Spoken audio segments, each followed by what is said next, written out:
En la conducta humana, lo que no es orgánico es social. Nuestra conducta es genes, adrenalina, etc., combinados con la educación y los condicionamientos sociales.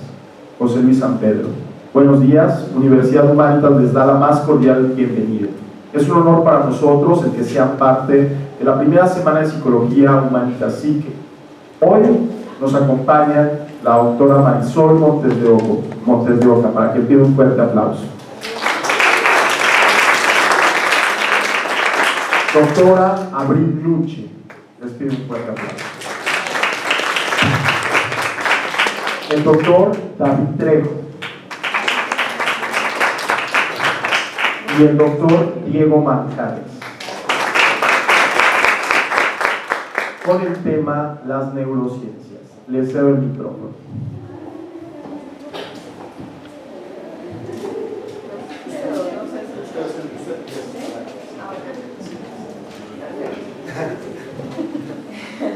Bueno, pues muy buenos días.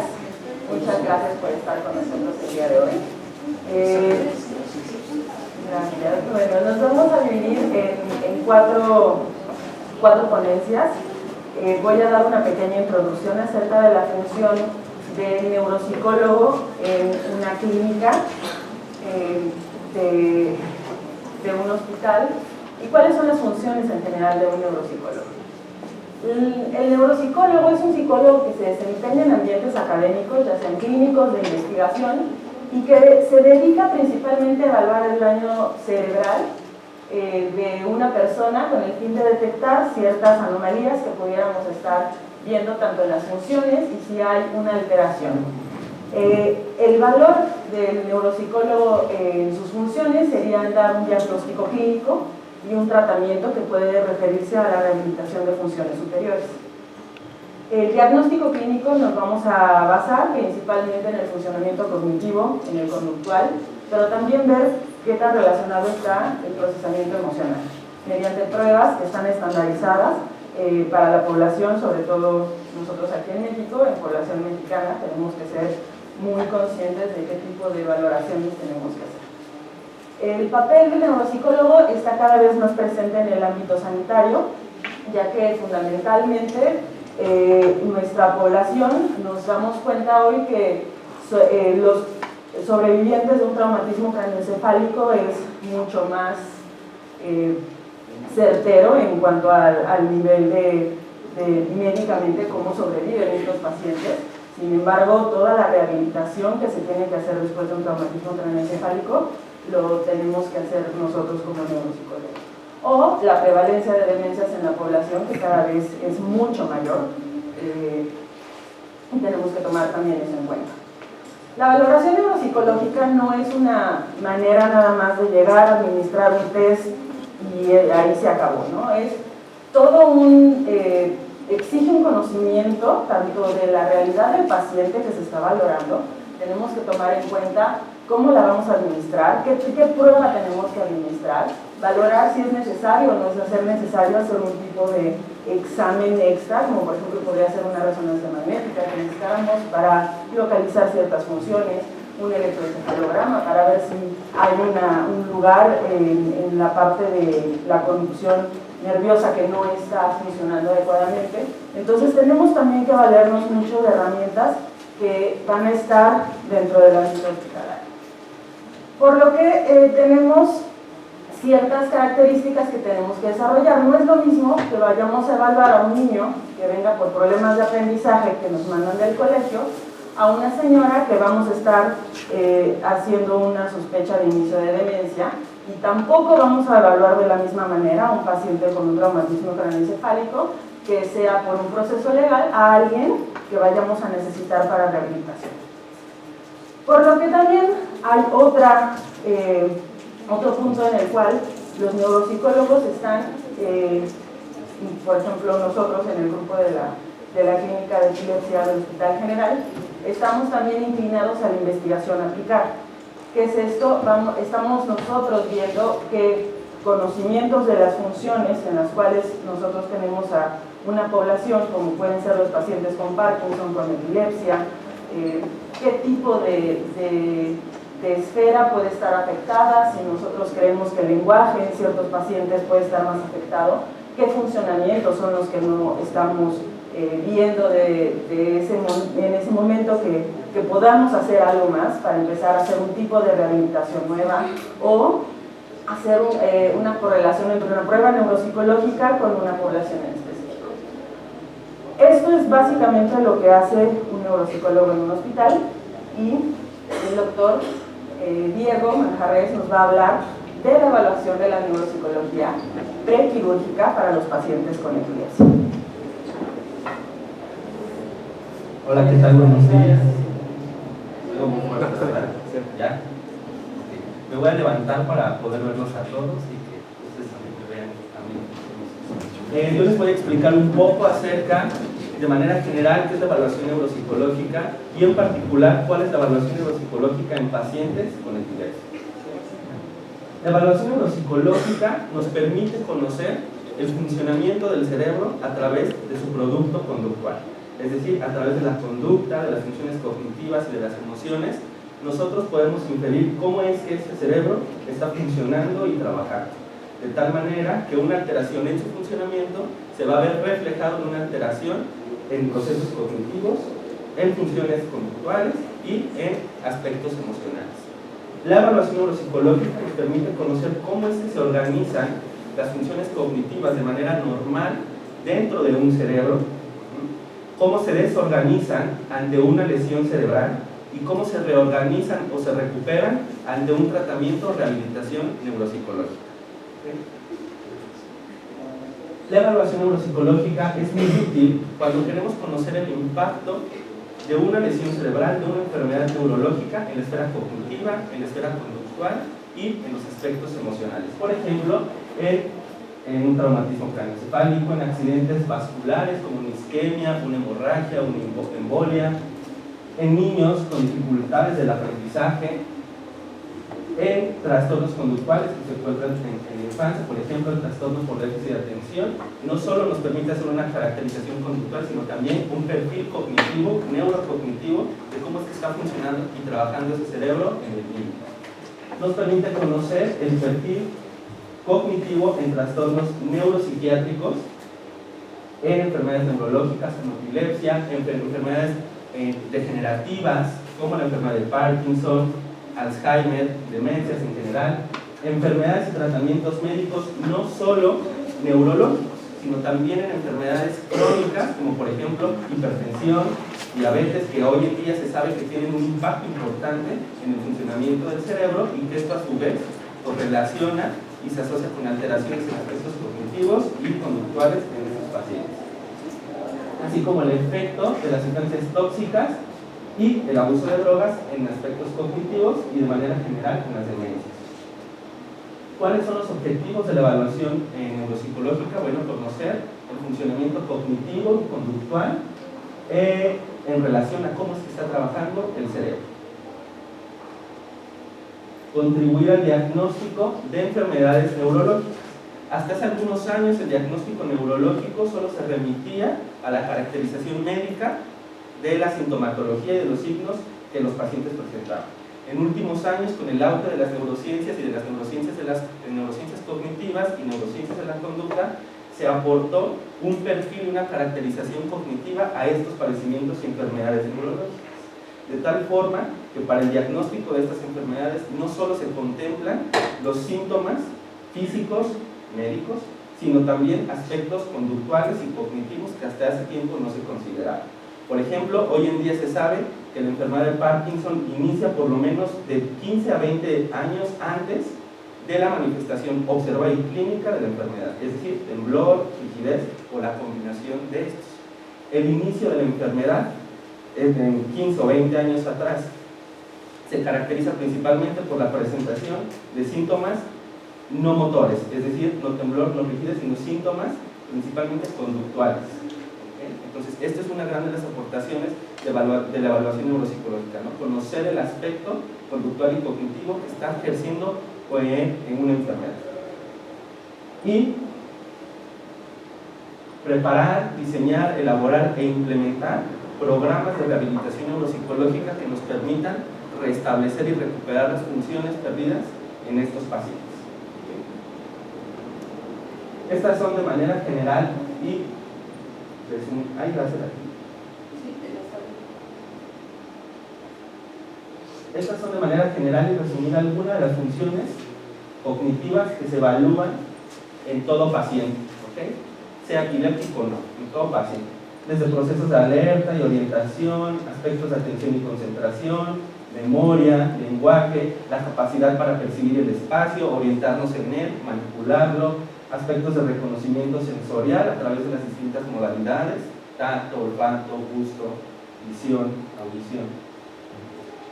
El aspecto motor, todas las habilidades motoras que aprendemos a lo largo de nuestra vida, procesos de lectura y escritura, cálculo, las funciones ejecutivas entendidas como estos procesos que nos permiten planear, organizar, secuenciar y establecer objetivos y metas. Aspectos afectivos, emocionales y la funcionalidad, cómo se desempeña el paciente en su vida diaria. ¿Okay? Todos estos aspectos son evaluados en la evaluación neuropsicológica. Ahora bien, ¿cómo es que se integra la evaluación neuropsicológica de manera particular y específica a el conocimiento y la exploración de las funciones cognitivas, de los aspectos conductuales y de la esfera emocional en un paciente con epilepsia? El objetivo de la evaluación neuropsicológica en un paciente con epilepsia pues va a ser conocer las relaciones, ¿no? Las relaciones que hay entre las dificultades cognitivas y el padecimiento que tiene el paciente. Para poder establecer esta relación, vamos a definir de entrada qué es epilepsia. Epilepsia es una alteración cerebral caracterizada por la predisposición permanente para generar crisis y con las consecuencias que esto trae en aspectos neurobiológicos, cognitivos, psicológicos y sociales. Esto de acuerdo a la Liga Internacional contra la Epilepsia. ¿Qué es una crisis epiléptica? Es un evento transitorio de hiperactividad sincrónica de las neuronas. Es una hiperactividad intermitente, ¿okay? Sin una causa aguda responsable. Hay dos grandes tipos de crisis. Unas crisis que se les denominan focales, que se caracterizan por esta hiperactividad sincrónica en una región particular del cerebro y que la sintomatología que va a mostrar el paciente se asocia a la región o función que desempeña esa parte donde está llevando la actividad epiléptica normal o esta hiperactividad. Y las crisis generalizadas que involucran actividad epiléptica o actividad eléctrica normal de las neuronas en todas las redes, en todo el cerebro, y que se traducen en muchos tipos de crisis, pero lo que ustedes conocen como crisis convulsivas, ¿no? Una convulsión. Toda crisis va a generar cambios estructurales, químicos, eléctricos, y que esto condiciona a su vez cambios en el funcionamiento cognitivo, ¿no? Estas regiones del cerebro que están desempeñando una función en particular van a cambiar este funcionamiento cognitivo en función de la actividad hipersincrónica, de la excitabilidad que están llevando estas neuronas, y lo que se va a manifestar como una dificultad o alteración cognitiva.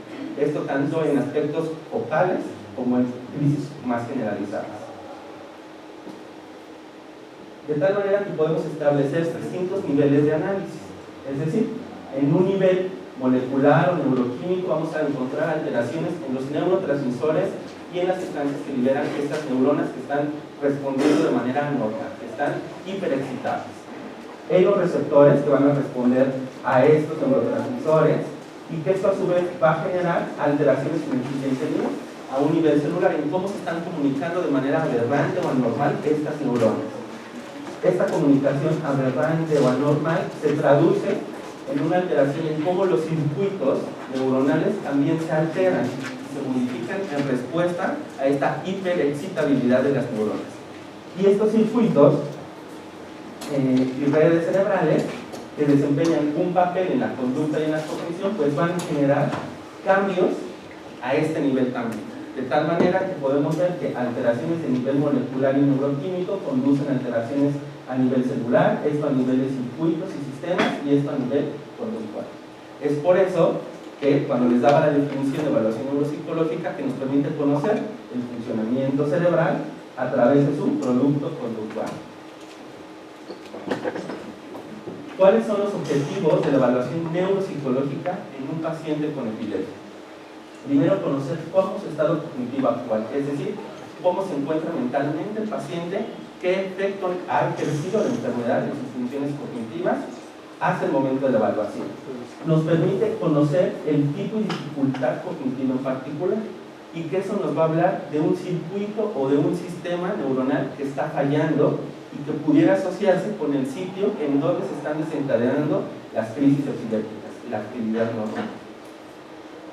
Predecir y estimar el riesgo de deterioro cognitivo o de mejoría en función a la respuesta del tratamiento farmacológico o del tratamiento quirúrgico, ¿no? En cuanto un paciente con epilepsia tiene un control de las crisis, el funcionamiento cognitivo empieza a mejorar, ¿no? Entonces, esto es una aportación muy importante del neuropsicólogo al tratamiento integral del paciente, ¿no?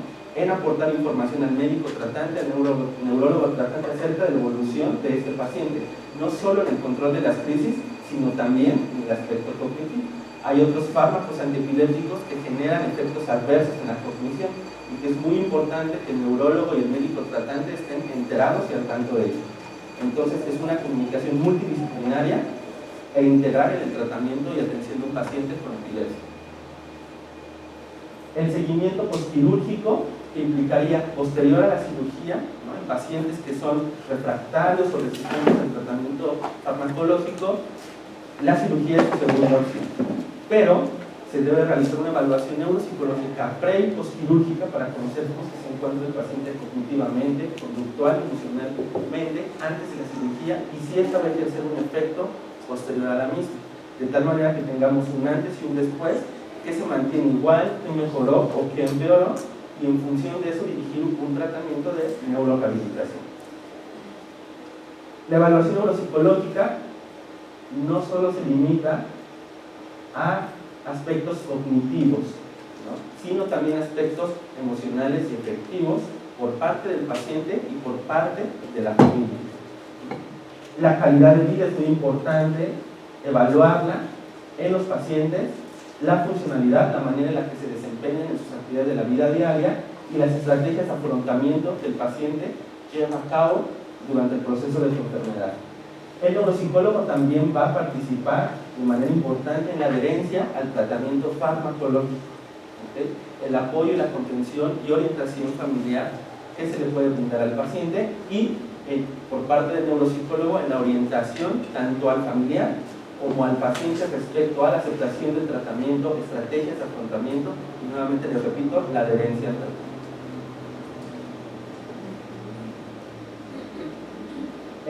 Cada clínica de epilepsia cuenta con un protocolo de evaluación neuropsicológica, ¿okay? Entendido por protocolo el conjunto de pruebas que se van a utilizar para evaluar las funciones cognitivas en los pacientes con epilepsia.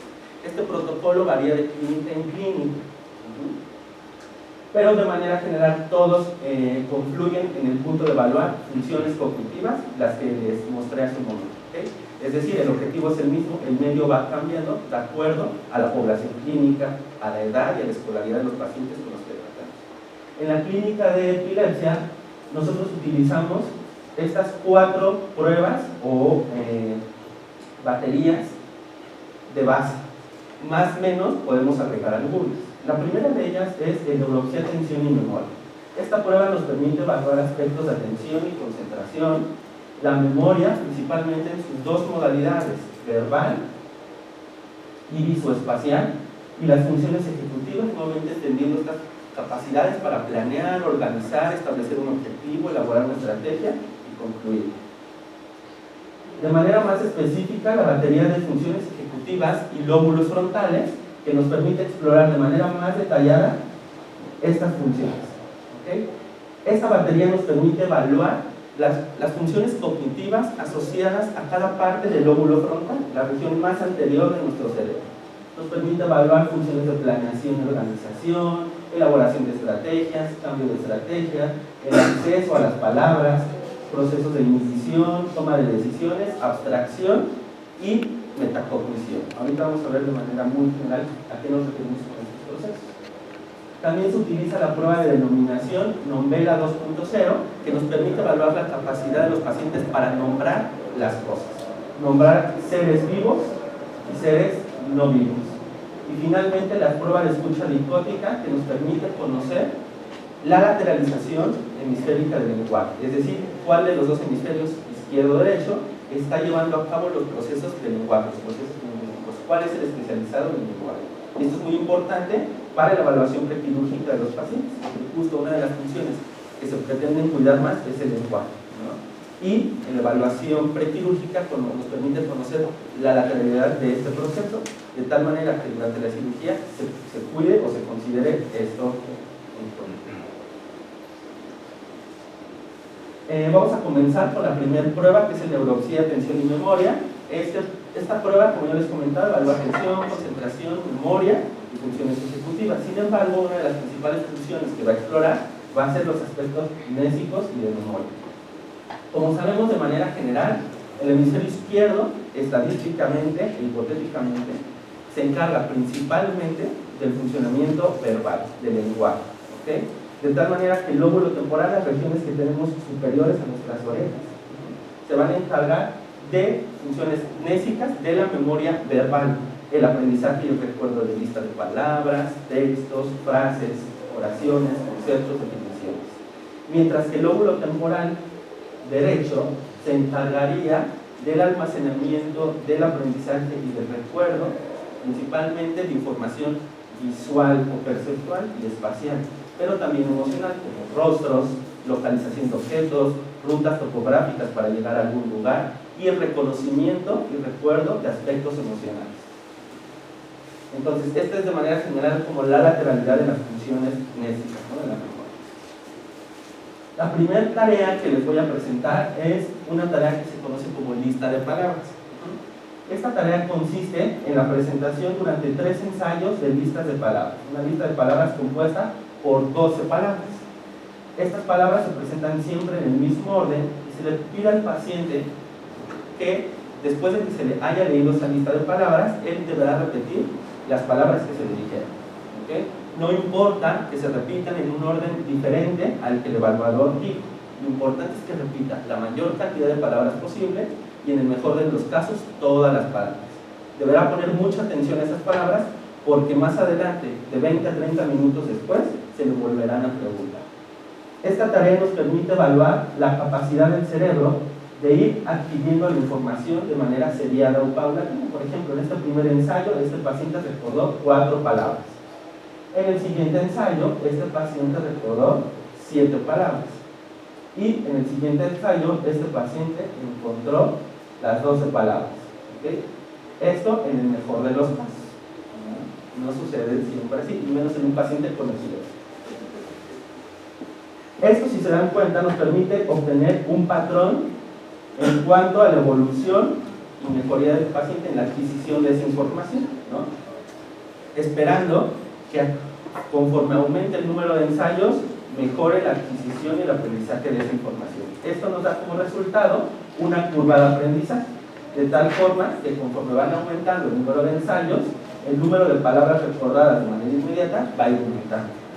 Esta curva de aprendizaje puede ser ascendente, es decir, aumenta el número de palabras registradas, plana si siempre se registra el mismo número de palabras, o descendente si por el contrario inicia con muchas palabras y después va disminuyendo paulatinamente. O bien una curva oscilante, donde encuentra 4, después 7, después 3, y es muy variable. Curvas oscilantes se asocian a dificultades atencionales asociadas principalmente a lesiones frontales. Posterior a la presentación de esta lista de palabras, a los 20 o 30 minutos se le pregunta al paciente cuáles fueron las palabras que se le presentaron al inicio. El paciente deberá recordar, sin ayuda y sin apoyo, todas las palabras que se dirigen. A esto se le conoce como evocación o recuerdo espontáneo voluntario. Una vez que el paciente ha recordado las palabras que él considera, se le dice, le vamos a proporcionar una ayuda. ¿Okay? Dentro de esa lista de palabras, ¿cuáles serán partes del cuerpo? Y entonces el paciente dirá, ah, claro, pera y fresa. Perdón, frutas. Pera y fresa. Partes del cuerpo, codo, hombro, ceja y cara. Animales, burro, gato, rana y cabra. El paciente logró recordar 10 palabras en total de las 12 presentadas. ¿Okay? Estas palabras, si ustedes se dan cuenta, están organizadas, ¿no?, a través de 3 grupos: partes del cuerpo, animales y frutas. Y en el tercer ensayo, modalidad de recuerdo, se le indica al paciente que se le dará una lista de palabras, dentro de las cuales se encuentran aquellas que se le dijeron en un inicio. El paciente lo único que tiene que decir es sí o no estaban las palabras presentes originales en la lista que se le va a decir. Por ejemplo, ¿estaba diente? No. ¿Estaba fresa? Sí. ¿Estaba cama? No. ¿Estaba lima? Sí.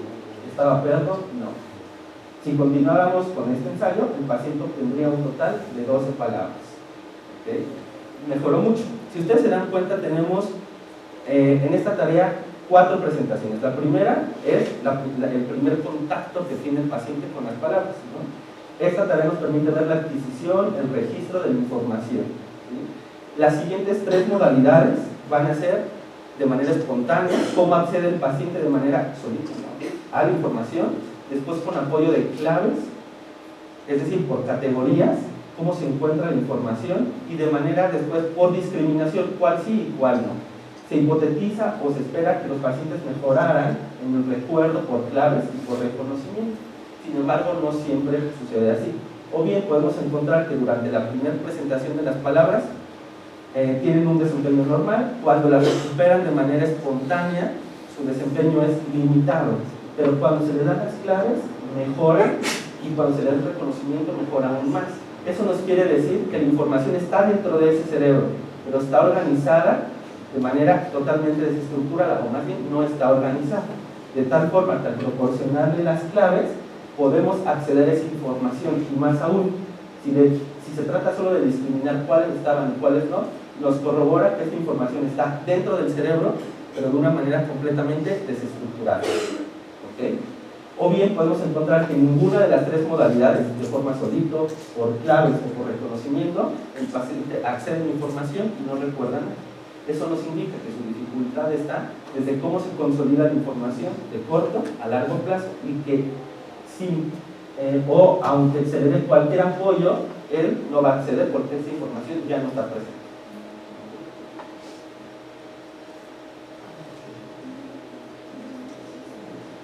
Hacer un referencia para que cambie. Ya. Ok. El siguiente tipo de lista de palabras o de tareas que se le presenta a los pacientes es una tarea que se llama pares de palabras. Esta tarea consiste en una lista justo de pares de palabras, 2 palabras que van juntas. Después de que se le dé la lista de palabras en 3 ocasiones distintas, como la tarea anterior, se le dice al paciente una de esas palabras y él deberá decir su par complementario. Por ejemplo, si yo le digo casa, madera, y después le digo casa, él deberá decir madera. Vamos a ver y leer esta lista de pares de palabras. Por ejemplo, fruta, uva; camión, melón; accidente, oscuridad; metal, fierro; elefante, vidrio; coche, payaso; cielo, hielo; pantalón, blusa; huevo, nuevo; flor, árbol; plato, lobo; foco, coco. ¿Okay? Si ustedes se dan cuenta, hay pares de palabras que guardan una relación en cuanto a su sonido: cielo, hielo; huevo, nuevo. Palabras que guardan relación en cuanto a su significado o categoría: fruta, uva; ¿okay? Pantalón, blusa. Y pares de palabras que no guardan ninguna relación: elefante, vidrio. ¿Okay? Esta tarea, en teoría, debería facilitar el aprendizaje y el recuerdo de los pacientes, dado que en comparación a la tarea anterior, ¿no?, en donde solo es una lista de palabras aisladas, el par complementario de esta lista de palabras le facilitaría su aprendizaje y su recuerdo, de tal forma que el par le permite acceder a esa palabra y recordarla. Más aún si estas palabras implican o tienen una relación cronológica, es decir, en cuanto a cómo suenan; semántica, en qué se parecen; o bien, si no tiene ninguna relación, implica que el paciente debe poner en marcha un proceso de elaboración de una estrategia para relacionar esas palabras. ¿Okay? Esto implica funcionamiento y participación del lóbulo frontal, que se va a encargar de elaborar estrategias de solución ante tareas nuevas y complejas. De tal forma que podemos encontrar una disociación entre estas 2 tareas. ver pacientes que les va muy mal en la tarea de palabras aisladas, pero mejoran de manera significativa en esta tarea. Lo que nos está diciendo este patrón o esta diferencia de ejecución es que al paciente se le facilita cuando la información va asociada o organizada de esta manera, pero no cuando es aislada, como la tarea pasada. Porque eso implica que tiene que elaborar más estrategias para organizar, para planear y relacionar. Por el contrario, puede ver el siguiente patrón de ejecución en donde ninguna de las dos tareas, pares de palabras o palabras aisladas, le vaya bien al paciente. En el primer caso, donde le va mejor en esa tarea, a diferencia de la primera, nos habla principalmente de dificultades ejecutivas, ¿no? En donde el problema está en planear y organizar y elaborar la información, y que la presentación de claves compensa o ayuda a asimilar esa información, es como un soporte. A diferencia de si no mejorara ni en esta tarea ni en la anterior, sería un problema más mnésico o de memoria, en donde el problema está justo en la consolidación y en el registro de la información. El siguiente tipo de tarea es una tarea que se conoce como figura compleja de Rey. Esta tarea nos permite evaluar la memoria visual, ¿okay? Las dos tareas anteriores nos permitían evaluar el funcionamiento mnésico de la memoria verbal asociado más al hemisferio izquierdo. Esta tarea nos va a permitir evaluar el funcionamiento espacial y visual más asociado hacia el hemisferio derecho. Esta tarea consiste en dos ensayos, ¿no? En dos partes. La primera parte es la copia, en donde se le pide al paciente que copie lo más parecido posible esta figura que se le está presentando, ¿okay? Durante la ejecución se le va dando al paciente colores para que vaya realizando la copia de esta figura. La proporción de colores nos permite ir viendo cómo es el orden y el patrón de organización. Nosotros vamos cambiando un color por cada elemento que va dibujando de manera independiente. Es decir, si dibuja primero el rectángulo, se le da el color parece. Pero si ya va a empezar a dibujar el círculo, entonces se le cambia de color. Y vamos registrando el orden por colores de lo que el paciente va a dibujar. Esto nos permite ir viendo cómo está estructurando la información, ¿no? Nosotros cómo, o ustedes cómo pensarían o cómo dibujarían al inicio esa figura. Bien, el rectángulo, el cuadrado, ¿no? Es decir, partimos del todo, ¿no? O de lo general para ir desplazándonos hacia lo particular. O sea, eso implica una buena organización, ¿no? Pero hay pacientes que, por ejemplo, inician con el triángulo, después con una línea aquí, después con la línea vertical, después con el cuadrado. Eso nos indica desorganización, aun cuando está ejecutando la copia de manera cualitativa o de manera clínica. Podemos ver que el paciente tiene dificultades en la planeación y organización de esta copia, aun cuando cuantitativamente nos dé una puntuación normal. Clínicamente estamos identificando dificultades de planeación y de organización. Se le pide al paciente que ponga mucha atención a la figura que está copiando, porque de 20 a 30 minutos después, ¿no?, se le va a volver a preguntar, pero ya sin verlo, ¿okay? Al paciente no se le dice cuánto tiempo después se le va a preguntar. Yo les estoy explicando que de 20 a 30 minutos es cuando se le pregunta. Vamos a ver dos ejemplos de cómo recuerdan los pacientes con epilepsia del lóbulo temporal sus figuras de red. Un paciente con epilepsia del lóbulo temporal izquierdo, en donde sus dificultades principalmente radicarían en aspectos verbales más que visuales, en teoría, y un paciente con epilepsia del lóbulo temporal derecho, en donde sus dificultades justo radicarían en este proceso de memoria visual, ¿no? Esta es la evocación de un paciente con epilepsia del lóbulo temporal izquierdo. Si ustedes se dan cuenta, hay de manera general, en comparación a la anterior, omisión de elementos, pero con conservación general de la figura, ¿no? Con la perspectiva, ¿no?, con la gestal, digámoslo así, conservar, ¿no? Pero hay omisión de algunos elementos y algunos errores de posicionamiento. Por ejemplo, este círculo va aquí, ¿no?, pero conserva el diamante, el cuadrado de aquí, la cruz inferior y la cruz superior. Ahora vamos a ver cómo un paciente con epilepsia del lóbulo temporal derecho recuerda esta información. Si ustedes se dan cuenta, hay una pérdida completa y absoluta de la gestal, de la configuración, ¿no? Desintegra el modelo, hay poca presencia de elementos, y los pocos elementos que están, bueno, están desestructurados, ¿okay? Y dispersos y fragmentados. Como podemos ver, las dificultades en estos pacientes, bueno, radican principalmente en el derecho, en la recuperación de elementos, en la cantidad de elementos y en la relación espacial de estos elementos. Funciones más asociadas hacia el hemisferio derecho. El siguiente tipo de memoria visual que se evalúa en estos pacientes es la memoria de rostros, en donde se le presenta en una primera ocasión dos rostros al paciente y se le dice que deberá poner mucha atención al rostro y al nombre de la persona que se le enseñe, porque más adelante se le preguntará el rostro y cómo se llama. Este es un primer rostro, Lourdes Guzmán y Efraín Ruiz. Más adelante el paciente deberá recordar primero el nombre. Si no recuerda el nombre de manera espontánea, entonces se le da la inicial de cada uno de los nombres. Por ejemplo, no recuerda que es Lourdes Guzmán y se le dice, su nombre empieza con L, y dice, ah, sí, Lourdes. Ahí podemos ver que la información está dentro, está en su cerebro, pero ¿dónde está el problema? En sacarla.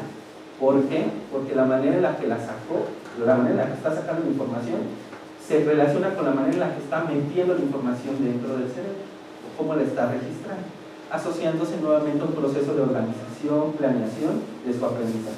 A diferencia de si no se beneficia de las claves o ayuda, implica que entonces esa información no se consolidó desde su presentación hasta su recuerdo. Y finalmente deberán discriminar estos rostros dentro de dos más, decir cuál estaba presente y cuál no estaba presente. Vamos con la evaluación de las funciones ejecutivas y de los lóbulos frontales. ¿Okay? Los lóbulos frontales son las regiones más anteriores de nuestro cerebro, ¿okay? Toda la porción anterior.